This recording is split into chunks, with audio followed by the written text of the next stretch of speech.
اللہ تعالیٰ نے اپنے بندوں سے کچھ وعدے فرمائے اور بے شک اللہ اپنے وعدوں کے خلاف نہیں کرتا۔ بندہ مومن کو بھی سب سے بڑھ کر یقین اپنے رب تعالیٰ کے وعدوں پر ہوتا ہے۔ ہر آدمی یہ چاہتا ہے کہ اسے تائید عزوی حاصل ہو، غیبی مدد اس کے ساتھ ہو،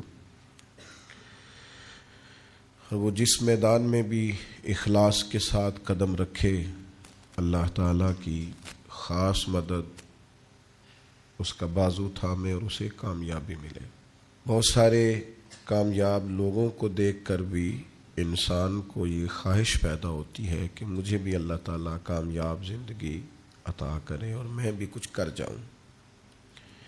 کیا نسخہ ہے اللہ کی مدد حاصل کرنے کا،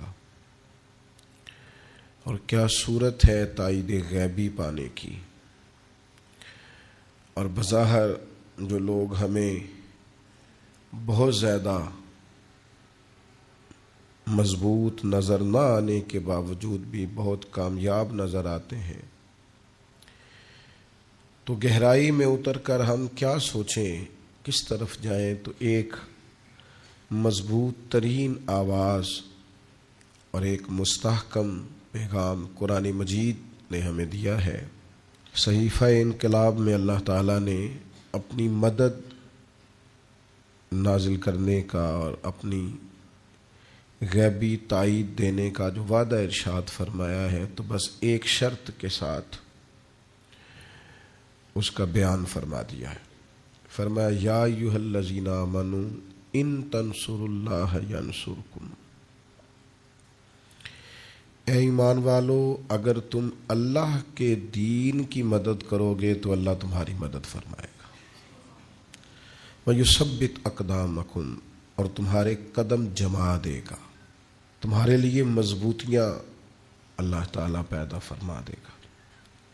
شرط ایک ہی ہے کہ اگر تم اللہ کے دین کی مدد کرو، صرف اپنی مدد نہ کرو، اپنے معاشی مسائل کے حل کے لیے اور اپنی ذاتی شہرت اور عزت کے لیے، اور دین کا نام لے کر اپنے ذاتی قد کو اونچا کرنے کی معاذ اللہ کوشش نہ کرو۔ ان تنصروا اللہ، اگر تم اللہ کے دین کی مدد کرو